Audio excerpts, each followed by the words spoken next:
Hello students,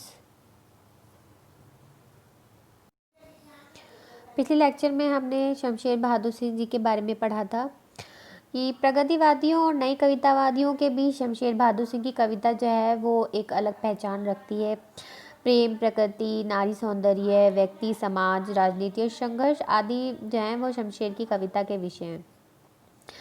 तो इस प्रकार से हमने उनके पूरा जो जीवन परिचय है, जो जो रचनाएं लिखी हैं, जो उन्हें पुरस्कार मिले हैं, उन सब चीज़ों के बारे में हमने पढ़ा। आज हम जानेंगे कि उनकी काव्यगत विशेषताएं कौन कौन सी है। काव्यगत विशेषताओं में सबसे पहले हम ले लेते हैं भावपक्षीय विशेषताएं। भावपक्षीय विशेषताओं में सबसे पहले है सामाजिकता। सामाजिकता में क्या है कि मार्क्सवादी विचारधाराओं के कारण शमशेर बहादुर सिंह के हृदय में दलितों और शोषितों के प्रति सहानुभूति उत्पन्न हुई। समाज के दुख सुख से कवि का परिचय हुआ, तो उसी सामाजिकता को इन्होंने अपने काव्य में स्थान दिया है, अपने काव्य के द्वारा इन्होंने व्यक्त किया है। दूसरा है प्रेम और नारी सौंदर्य। शमशेर के काव्य में दया, प्रेम भाव और नारी सौंदर्य के अनेक रूप यथास्थान दृष्टिगत होते हैं।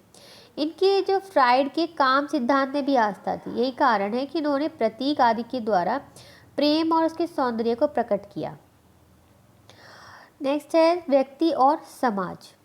अब शमशेर ने व्यक्तिगत रूप से अपनी लेखनी चलाई है और सामाजिक रूप से भी, मतलब उन्होंने व्यक्ति और समाज दोनों को ही अपनी कविता के माध्यम से व्यक्त किया है।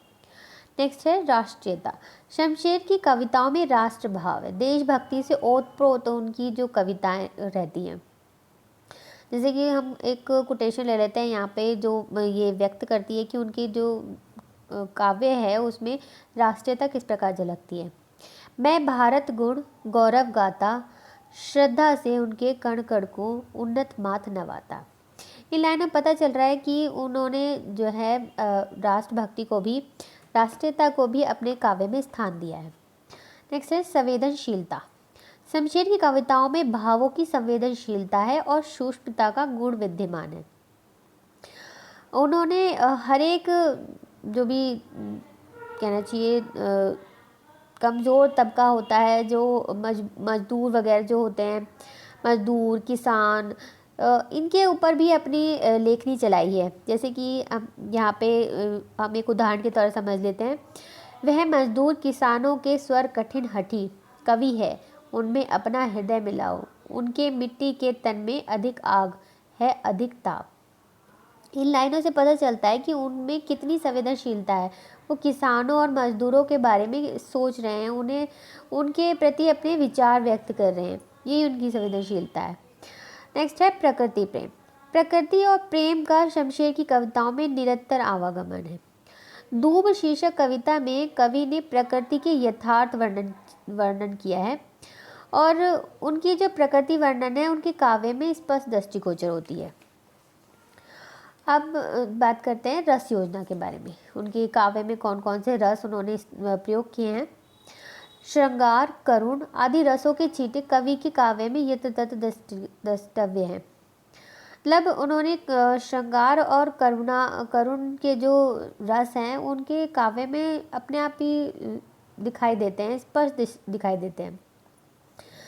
जैसे कि ग्वालियर की एक खूनी शाम का भाव चित्र कवि ने इस प्रकार अंकित किया है कि गरीब के हृदय टंगे हुए कि रोटियां लिए हुए निशान, जा रहे कि चल रहा लहू भरे ग्वालियर के बाजार में जुलूस। इस प्रकार उन्होंने ग्वालियर का एक खूनी जो वहाँ पे रक्त रंजित शाम थी उसका कितनी खूबसूरती के साथ चित्रण किया है। इससे पता चलता है कि उनका जो रस विधान है वो कितना अच्छा है। बात कर लेते हैं हम इनके कला पक्ष के बारे में। कला पक्ष की विशेषताओं के अंतर्गत हम बात करते हैं भाषा, अलंकार योजना, शैली, बेबैम प्रतीक विधान और छंदों के बारे में। तो सबसे पहले हम ले लेते हैं भाषा। अब भाषा में इन्हें एक लाइन में कहना चाहूँगी जो कि इसमें भी दिखाई दे रही है कि मैं उर्दू और हिंदी का दो आँख हूँ, मैं वह आईना हूँ जिसमें आप हो, मैं एक नज्म हूँ, एक दोहा हूँ। इन शब्दों से पता चलता है कि वो उर्दू और हिंदी दोनों का ही प्रयोग करते थे और वास्तव में शमशेर उर्दू भाषा और हिंदी दोनों के गंभीर अध्येता थे। तो वो पूर्णतः ना तो हिंदी के कवि थे और ना ही उर्दू के। इसलिए शमशेर हिंदी के एकमात्र ऐसे कवि हैं जिनके गज़लों से उर्दू उस्ताद भी ईर्ष्या भाव करें। मतलब भाषा के तौर पे अगर देखा जाए तो उन्होंने हिंदी और उर्दू दोनों में ही लिखा है और पूर्णतः वह किसी एक भाषा के नहीं हुए। दूसरा है हमारा अलंकार योजना। शमशेर ने अपनी कविताओं में विविध अलंकारों का प्रयोग किया, जैसे कि उद्धरण, रूपक, उपमा आदि। और जहाँ तक शैली है तो शमशेर ने अपने काव्य में अनेक शैलियों का प्रयोग किया है, जैसे कि विवरणात्मक, उद्धरणात्मक, तथ्यात्मक आदि शैलियों का प्रयोग उनकी साहित्य की धरोहर है। उन्होंने बहुत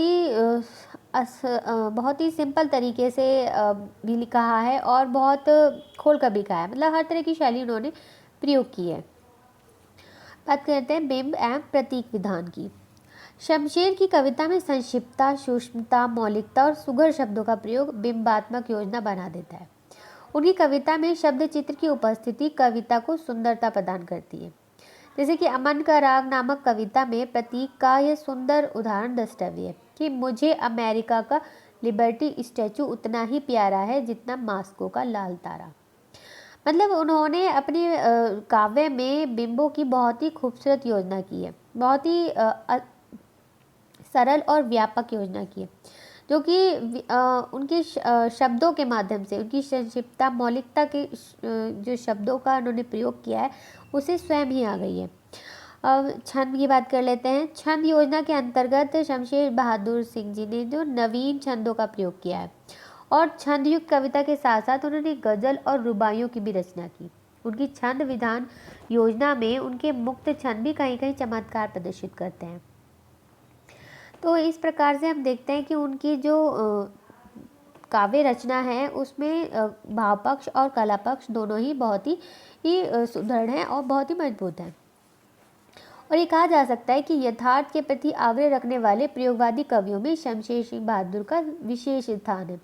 उनकी कविताओं का अलग ही महत्व है। उनका सौंदर्य बोध जो है वो मनोरम है और भाषा शैली आदि की योजना और सूक्ष्म दृष्टि से उनकी कविता के अभिव्यक्ति पक्ष को आकर्षक बनाती है।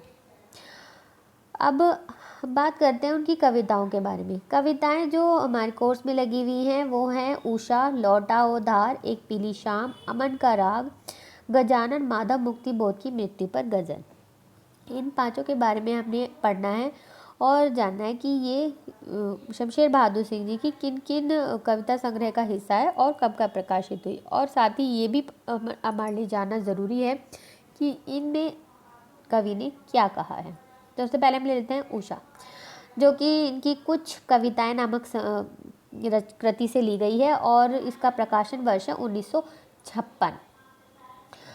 इस कविता में उषा कालीन प्रकृति के सौंदर्य का अंकन है। शमशेर जी ने इस कविता से ऐसा दिखलाया है कि इस समय कैसे प्रकृति में घट परिवर्तन होता है।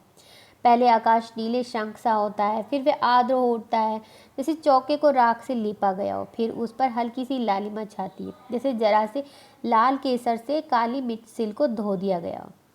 आकाश की उक्त लालिमा जो है प्रस्फुट होती है तो ऐसा लगता है कि स्लेट पर लाल खड़ियाँ घिस दी हो गई या नीले जल में कोई गोरी देह झिलमिला रही हो।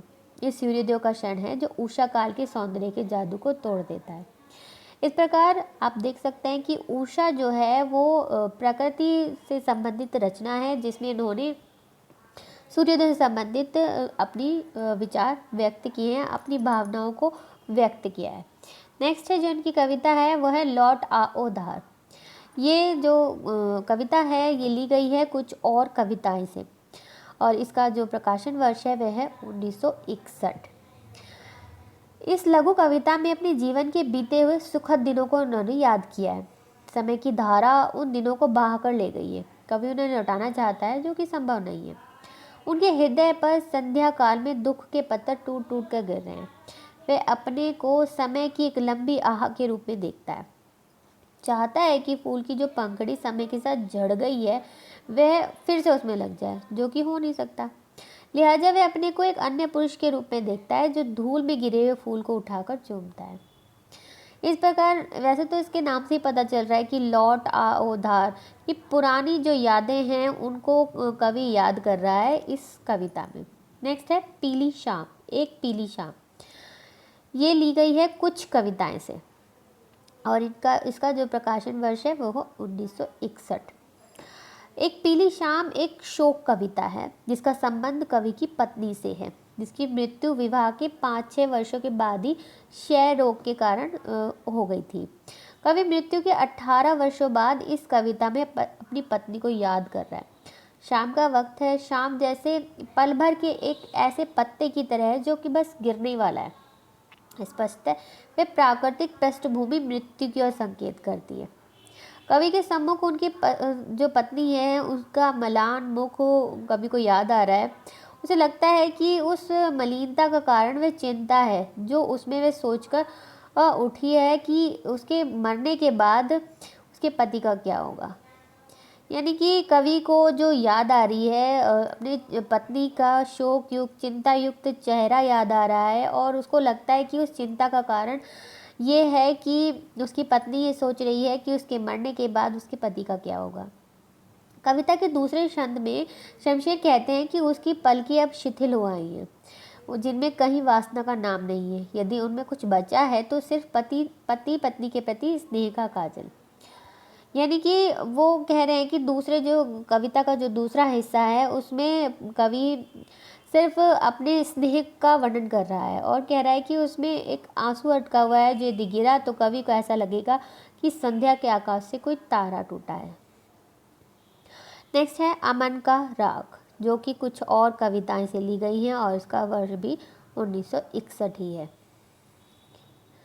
और सॉरी पीली शाम का 1956 था और इसका है 1961। अमन का राग के अंतर्गत ये जैसे कि पता चल रहा है अमन है तो शांति से संबंधित है। ये विश्व शांति पर लिखी गई शमशेर की एक श्रेष्ठ कविता है। इनमें शांति बेला में संपूर्ण विश्व का निरीक्षण किया गया है। इस बेला में विश्व के सारे देश एक दूसरे से मिल रहे हैं। एक देश की संस्कृति दूसरे देश की संस्कृति को गले ही नहीं लगा रही है, बल्कि पारस्परिक आदान प्रदान चल रहा है। इसमें इन्होंने लिखा है कि युद्ध के नक्शों को कैंची से काटकर कोरियाई बच्चों ने झिलमिल फूल पत्तों की रोशन फानूसें बना ली हैं और हथियारों का स्टील और लोहा देशों को एक दूसरे से मिलाने वाली रेलों के जाल में बिछ गया है। मतलब ये इस तरीके से इन्होंने अपने विचार व्यक्त किए हैं, अपनी भावनाओं को बताया है कि जिससे इन पंक्तियों से ही कवि को जो है विश्व की शांति के बारे में पता चल रहा है और कवि की विराट कल्पना का पता चल रहा है। वे इस विश्व शांति से ही मनुष्यता का भविष्य देख रहे हैं। और नेक्स्ट है हमारी गजानन माधव मुक्ति बोध की मृत्यु पर गजल। जैसे कि इसके नाम से पता ही है कि ये जो है एक शोक गीत है जो कि इन्होंने लिखी है कि गजानन माधव मुक्ति बोध की मृत्यु पर। अब मुक्तिबोध जो है वो शमशेर के अभिन्नतम मित्रों में से अग्रणी थे और दोनों ही कवि नई कविता के सशक्त हस्ताक्षर थे।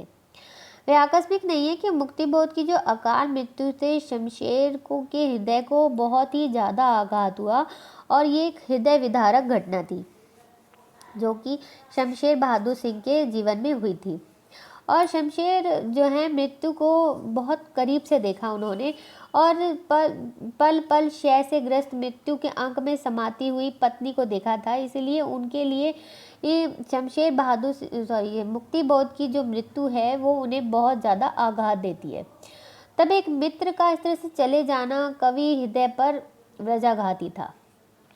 यानी कि पहले उनकी मृत्यु हुई उस तो इन्होंने अपनी जो मृत्यु है उसे बहुत ही करीब से देखा था। उसके बाद अपने मित्र की मृत्यु को देखा तो ये एक कवि हृदय तो वैसे भी बहुत ही कोमल माना जाता है, उस पे एक वज्रघाती था। मुक्तिबोध की मृत्यु के बाद उनकी पुस्तक चांद का मुंह टेढ़ा है की भूमिका में शमशेर ने लिखा है कि इनमें लय और सुर ताल की बारीकियां न ढूंढो, ये लिपियों की भावुकता नहीं, इनमें विचार गुनगुनाते हैं, इनमें तस्वीर बहुत ही जागे हुए जोश की है। कहने का मतलब यह है कि इस गजल में जो है मुक्तिबोध को कवि की भावभीनी श्रद्धांजलि है। यहाँ कवि का भाव उनके जीवन का संघर्ष, उनकी काव्य प्रतिभा, उनके सहृदय व्यक्तित्व को रेखांकित करती है। इस प्रकार से हमने देख लिया ये पांचों पोयम जो कविताएं हैं शमशेर बहादुर सिंह जी की, ये इसमें क्या क्या है और क्या क्या उन्होंने बताया है। आज के लिए इतना ही। Thank you.